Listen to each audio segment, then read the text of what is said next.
प्रिय विद्यार्थियों, पीएसपी महाविद्यालय के परिवार में आप सभी का हार्दिक अभिनंदन। जैसा कि हम पढ़ रहे थे थर्ड ईयर हिंदी साहित्य फर्स्ट पेपर, और फर्स्ट पेपर में अपना चैप्टर चल रहा था सुदामा चरित। सुदामा चरित जो है वो एक खंड काव्य है जो थर्ड ईयर हिंदी साहित्य के फर्स्ट पेपर में संकलित है। सुदामा चरित से संबंधित 9 भाग अपन पढ़ चुके हैं।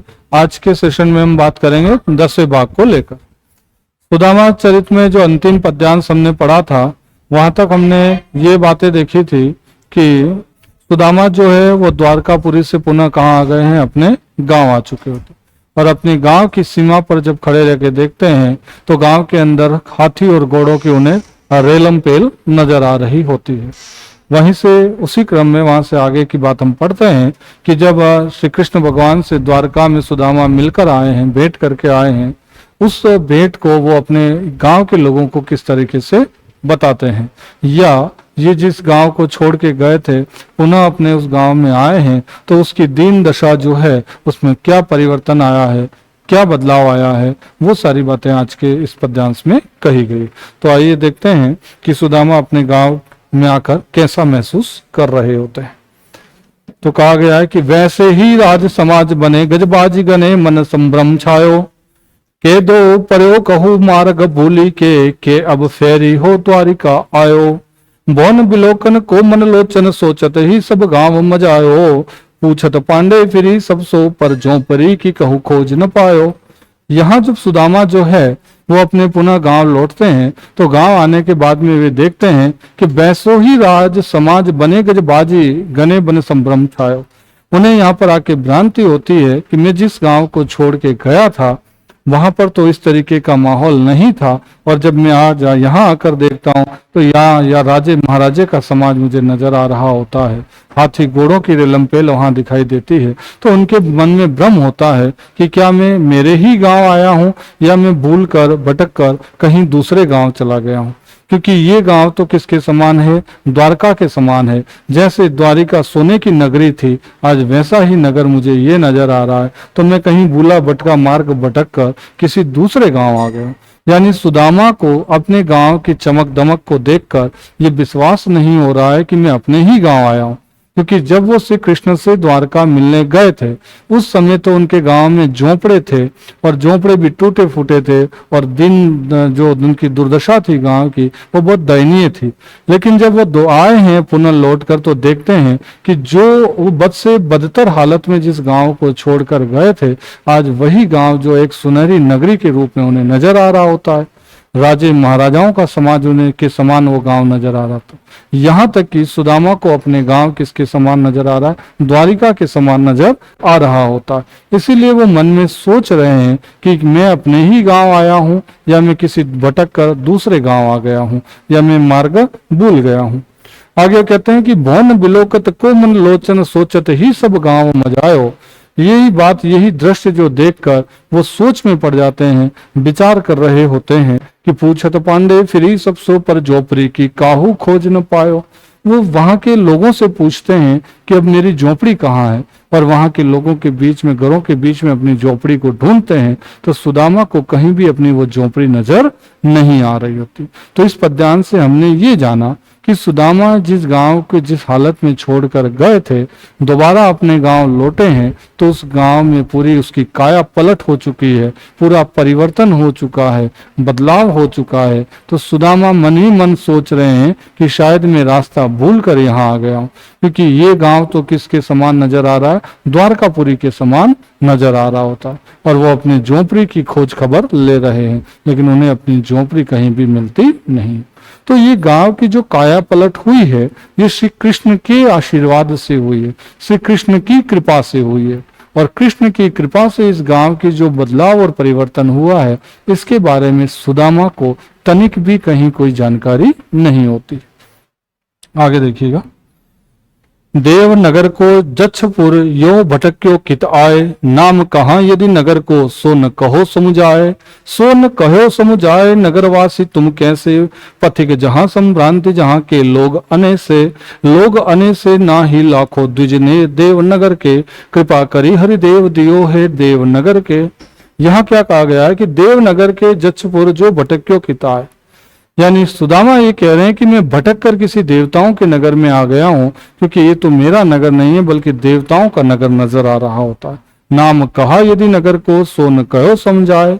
अब सुदामा बाकी लोगों से इस नगर का नाम पूछ रहे हैं, लेकिन उनको इस नगर का कोई नाम बता नहीं रहा होता है। सुदामा लोगों से ये पूछते हैं कि ये किन देवताओं की नगरी है या इस नगर का क्या नाम है, कोई तो मुझे समझाए। लेकिन सुदामा को कोई इस नगर का नाम नहीं बता रहा है। सोन कहो समझाए नगरवासी तुम कैसे। सुदामा कह रहे हैं कि इस नगर के कैसे दुष्ट लोग हैं, कैसे बदमाश लोग हैं, कैसे बेईमान लोग हैं, जो मुझे इस नगर का कोई नाम भी नहीं बता रहा है, कोई समझा भी नहीं रहा है कि मैं कौन से नगर में आ गया। तो सुदामा लोगों को दोष दे रहे हैं, दोषारोपण कर रहे हैं। पथिक कहाँ संभ्रांति जहाँ के लोग आने से, कि क्या पता इस गांव के ऐसे कैसे लोग हैं जो कुछ बताने को भी तैयार नहीं है। एक भूले भटके राहगीर या पथिक जो है उसको कम से कम सही मार्ग तो दिखा दे, लेकिन इस गांव के पता नहीं ये कैसे लोग हैं जो एक पथिक या एक भूले भटके व्यक्ति को सही रास्ता भी नहीं समझा रहे होते हैं। यहाँ पथिक शब्द का प्रयोग ध्यान रहे सुदामा के स्वयं के लिए हुआ है। लोग अने से नाही लाखों द्विज देव नगर के, कृपा करी हरिदेव दियो जो देव नगर के। यानी एक देवता, एक नगर का जो व्यक्ति है वो कहता है किससे, सुदामा से, कि हे ब्राह्मण देवता, इस नगर के लोग दुष्ट बदमाश और बेईमान नहीं हैं, बल्कि ये देवताओं का नगर जो है ये तो हरि कृपा, श्री कृष्ण की कृपा से ही नगर की क्या हुई है, काया पलट हुई है। और आप जिस नगर में आए हैं ये देवताओं की जो नगरी के समान नजर आ रहा है, ये भगवान श्री कृष्ण की ही कृपा है। उन्हीं के आशीर्वाद से यहाँ की दिनहीन जो हालत थी उसमें बहुत बड़ा परिवर्तन आया है। ये बात एक नागरिक जो है गांव का वो सुदामा से कह रहा होता है। सुंदर महल मणि मानिक जड़ित अति, सुबरन सूरज प्रकाश मानो दे रहे हो। यहाँ पर कहा गया इस गांव में ऐसे सुंदर सुंदर महल थे या हीरे मणियों से जड़े हुए महल उस गांव में नजर आ रहे हैं, और ऐसा प्रतीत हो रहा है सुबरन, सुबरन यानी सोने का सूरज इस गांव में अपनी किरणें बिखेर रहा है। सुबरन यानी सोना, या आप कह दें कि स्वर्ण, कि स्वर्ण रूपी सूरज जो है वो अपनी किरणों से इस गांव को पूरे को जगमगा रहा है। पूरा गांव सोने का बना है और सोने के समान चमक रहा होता। तो मानो ऐसा लग रहा है कि सोने का सूर्य अपनी किरणें यहाँ पर बिखेर रहा है। देखत सुदामा जो को नगर के लोग धाए। जैसे ही सुदामा को देखते हैं तो वो लोग दौड़ कर किसके पास आ जाते हैं, नगर के सुदामा के पास। बेटे अकुलाए जोई सोई पांव छुओ न रहो। लोग दौड़ते हुए आते हैं और सुदामा के पांव पकड़ लेते हैं उस नगर के। ब्राह्मणी भूषण विविध विधि देखी कयो, जहां हो निकासो तो तमासो जगत जो रहो। तब सुदामा देखते हैं उस ब्राह्मणी को जो सोने के गहनों से भरी हुई है, सोने के गहनों को धारण किए हुए एक ब्राह्मणी को देखते हैं तो आश्चर्यचकित हो जाते हैं और कहते हैं कि देखो अब इस गांव में एक तमाशा होगा, मुझे इस गांव से यहाँ से लोग धक्के मार के बाहर निकालेंगे और बाकी सारे लोग ये तमाशा देखेंगे, क्योंकि इस संपन्न गांव में एक दरिद्र ब्राह्मण का क्या काम। सुदामा को अभी भी भरोसा नहीं हो रहा है, विश्वास नहीं हो रहा है कि वो अपने ही गांव आए हैं।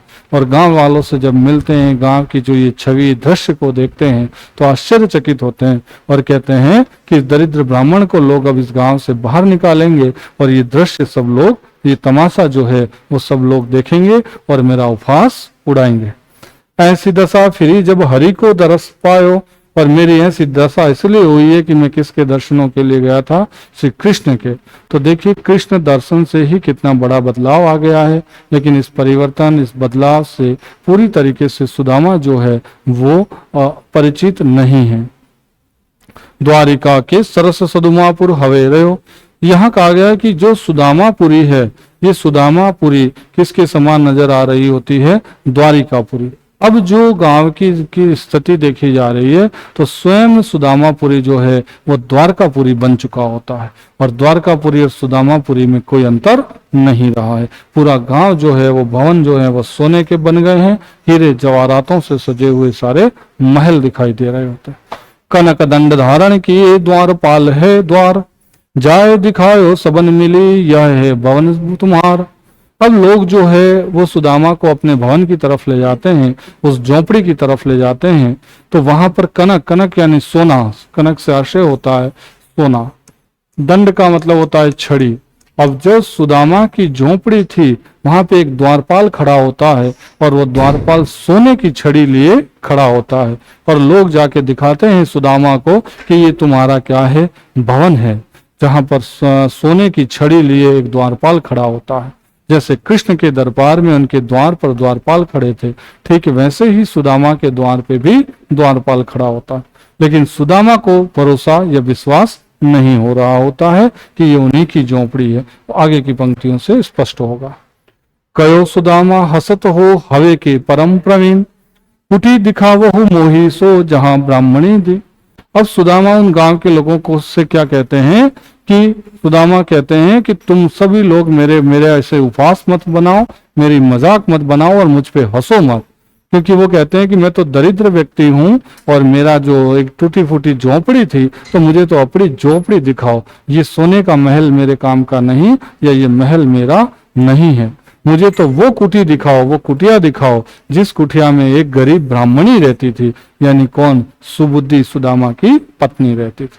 तो सुदामा को विश्वास नहीं है कि जो सोने का भवन है, द्वारपाल सोने की छड़ी लिए खड़ा है, वो भवन सुदामा का ही है। ये उन्हें भरोसा या विश्वास नहीं होता है और लोगों से कहते हैं कि मेरा इस तरीके से मजाक और उपहास मत बनाओ, मुझे तो वो कुटिया दिखाओ जिस कुटिया में कौन रहती थी, एक गरीब ब्राह्मणी रहती थी, अर्थात सुबुद्धि रहती थी। ये वही सुबुद्धि है जो श्रीमद् भागवत के 10वें स्कंद में कौन होती है, सुशीला होती है। वही सुशीला यहाँ पर कौन है, सुबुद्धि है। तो सुदामा जो है वो वापस अपने गांव पहुंचते हैं, तो इस प्रकार का वो जो दृश्य है वो सुने नजर आता है। तो उन्हें लगता है कि लोग जो है वो उनके यहाँ पर क्या बना रहे होते हैं, मजाक बना रहे होते हैं। ठीक है, तो फिलहाल आप यहाँ तक की जो बातें हैं वो आप ध्यान रखिएगा कि सुदामा कृष्ण से मिलने के बाद पुनः कहाँ आए हैं, अपने गांव आए हैं और अपने सुदामापुरी जो है उसे किसके समान पाते हैं, द्वारिकापुरी के समान पाते हैं। सभी भवन जो हैं वो सोने के नजर आ रहे होते हैं। खुद उनकी जो टूटी फूटी झोपड़ी थी वो भी एक महल या महल के रूप में परिवर्तित हो चुकी होती। लेकिन सुदामा को इन सब बातों पर भरोसा नहीं हो रहा है और ये सारी जो काया पलट हुई है, जो किसके आशीर्वाद से हुई है, किसकी कृपा से होती है, तो श्री कृष्ण की कृपा से होती है। तो फिलहाल यहाँ तक की बातें आप ध्यान रखिएगा, आगे की बातें अपन अगले वीडियो में करते हैं। धन्यवाद।